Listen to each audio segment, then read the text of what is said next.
Oi gente, tudo bem? Para quem não me conhece, meu nome é João, sou formado em Física e eu tô sempre por aqui colocando conteúdo para ajudar vocês no vestibular.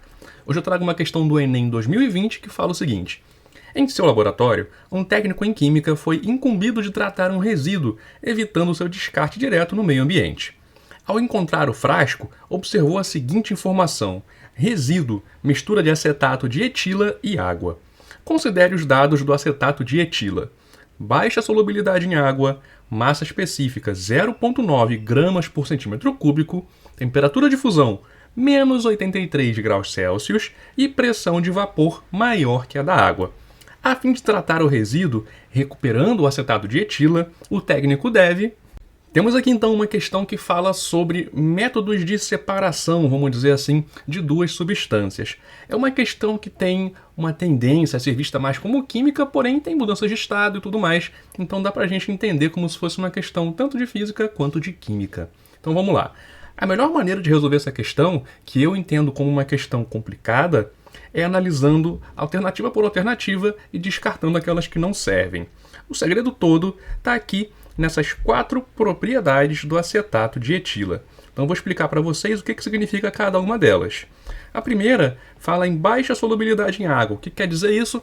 Quer dizer que o acetato de etila não vai se misturar com a água formando uma mistura homogênea. Ou seja, essa mistura que o cara quer separar é uma mistura heterogênea. Isso é importantíssimo para a gente conseguir decidir qual método vai ser o mais eficiente.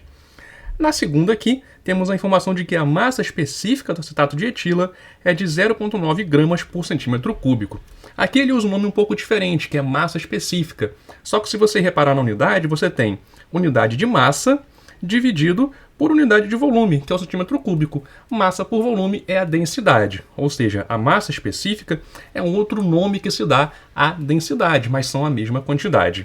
E você observa aqui que a densidade do acetato de etila é menor do que a densidade da água. Como que eu sei disso? É uma informação que eu trago na cabeça. A densidade da água é aproximadamente 1 grama por centímetro cúbico. E por que isso é importante? Pelo seguinte: lembra daquela questão do empuxo? Que os materiais menos densos flutuam nos materiais mais densos? Então, se você tiver tanto o acetato quanto a água no estado líquido, o que vai acontecer é que o acetato, por ser menos denso, vai tender a ficar na superfície. Essa informação é muito importante também. Aqui em terceiro lugar temos a temperatura de fusão do acetato de etila, que é de menos 83 graus Celsius. A temperatura de fusão da água é de 0 graus Celsius. O que isso quer dizer? Quer dizer que o acetato de etila continua líquido por um bom tempo, vamos dizer assim, depois que a água congelou. Então, ele congela mais devagar, vamos dizer assim. Para você poder congelar o acetato, você tem que reduzir a temperatura a menos 83 graus Celsius e não a 0 graus Celsius, como é o caso da água. Por último, temos aqui a pressão de vapor maior que a da água. O que isso quer dizer? Essa é uma maneira um pouco específica de falar que o acetato de etila é mais volátil que a água. O que quer dizer ser mais volátil? Quer dizer que ele evapora mais fácil e, em outras palavras, você vai ter também um ponto de ebulição mais baixo, justamente por ele evaporar mais fácil. Então você tem essas 4 propriedades que vão te ajudar a decidir qual desses 5 métodos aqui vai ser o mais eficiente para separar e recuperar, muito importante também essa palavrinha daqui, o acetato de etila dessa mistura. Então vamos lá. Letra A fala o seguinte: evaporar o acetato de etila sem alterar o conteúdo de água. Por que essa não é uma boa alternativa? Pelo seguinte: nesse processo de evaporação, o material que é mais volátil vai embora e deixa para trás o material menos volátil. Aqui nós temos a informação no enunciado de que o acetato de etila é mais volátil do que a água. Então, nesse processo de evaporação, o acetato de etila vai embora. Tanto é que a letra A fala em evaporar o acetato de etila. O problema é que nós queremos recuperar ele. E se você simplesmente deixa ele evaporar, você perde o acetato de etila no meio ambiente, que era justamente o que você queria evitar. Então a letra A não está correta. Ela funciona, vamos dizer assim, de certa maneira, só que você não recupera o acetato de etila, como pede a questão explicitamente aqui na última linha. Então a letra A não está boa por isso. Letra B fala em filtrar a mistura utilizando um funil comum e um papel de filtro. Por que essa não é uma boa possibilidade? Pelo seguinte: imagina que nós temos os dois materiais no estado líquido. O que vai acontecer? Os dois líquidos vão passar pelo filtro. O filtro só vai ser capaz de reter partículas sólidas que estejam ali. Então, ele vai ser capaz de reter impurezas, mas não o acetato de etila em si ou a água, para poder separar, de fato, esses dois materiais. Por conta disso, se os dois estiverem no estado líquido, você não tem como recuperar nem separar o acetato de etila usando um filtro. E por que eu digo se estiverem no estado líquido? Porque essa informação não foi dada pelo enunciado. Você pode procurar. Ele em momento algum fala sobre os dois materiais estarem no estado líquido. Porém, ele dá a entender que esse material estava guardado no laboratório em algum lugar não muito específico e você ia despejá-lo na natureza. Então, não é muito longe da realidade a gente supor que a temperatura na qual todo esse processo do enunciado acontece é a temperatura ambiente, que gira ali aproximadamente em torno de 20 graus Celsius. Isso por definição, tá bem? Então, a 20 graus Celsius nós sabemos que a água está líquida, mas e o acetato de etila? O enunciado também não fala qual é o ponto de ebulição do acetato de etila. Só que se você for procurar, você encontra que o ponto de ebulição está ali próximo dos 77 graus Celsius. Então, a 20 graus Celsius na temperatura ambiente, de fato você tem tanto o acetato de etila quanto a água no estado líquido. E nessa situação, filtração está fora de cogitação porque não vai ser capaz de separar esses dois líquidos um do outro. Se por acaso você tivesse um desses dois materiais no estado sólido, talvez a coisa mudasse de figura, mas não é essa situação que o enunciado está tratando aqui, porém ele não deixa isso explícito. Então a letra B fica fora também.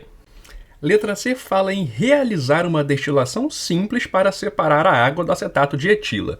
Então, a destilação simples ela até que vai funcionar, só que você vai acabar tendo um potinho com água pura no final e um outro potinho com uma mistura de acetato de etila e água. Por que isso vai acontecer? Porque a água vai evaporar também, junto com o acetato de etila. Só que pela temperatura de ebulição do acetato ser um pouco menor do que a temperatura de ebulição da água, você vai ter uma quantidade muito maior de acetato sendo vaporizada do que a quantidade de água, porém a água vai estar presente. Por isso que no final você vai obter uma mistura de acetato com água. Então, até funciona, mas dentro dessas possibilidades dadas, não vai ser o método mais eficiente que você pode fazer. Por isso que a letra C não está legal. Para você fazer uma boa separação mesmo, teria que ser a destilação fracionada. E essa não é a proposta da letra C.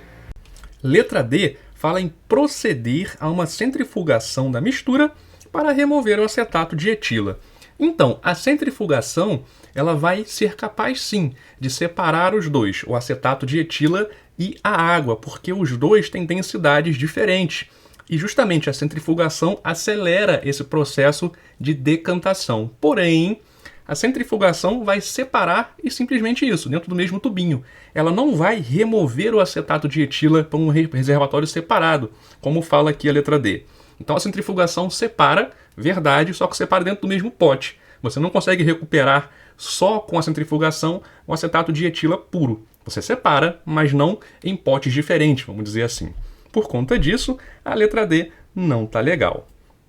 Por fim, temos a letra E, que é a resposta correta. Por que a letra E vai ser a resposta correta? Pelo seguinte motivo.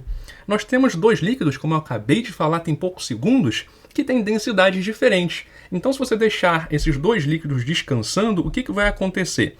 Deixa eu colocar aqui um reservatório. Nesse reservatório você vai obter duas fases. A primeira fase, vou colocar aqui, vai conter água, que é mais densa do que o acetato de etila. E a segunda fase, vou desenhar aqui de vermelho, vai conter acetato de etila, que é menos denso do que a água.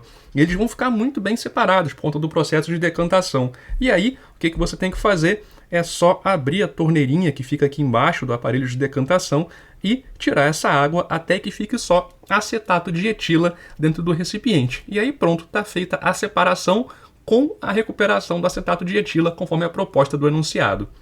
Então foi isso, espero que vocês tenham gostado. Se vocês gostaram, curte, comenta, compartilha, se inscreve aqui no canal, entra no nosso grupo do WhatsApp, que o link está aqui na descrição desse vídeo. E se por acaso você quiser ter aulas comigo, é só me mandar uma mensagem no WhatsApp. Entra no grupo, pega meu número, me manda mensagem que a gente combina tudo direitinho para fazer as suas aulas. Muito obrigado por assistir esse vídeo e até a próxima!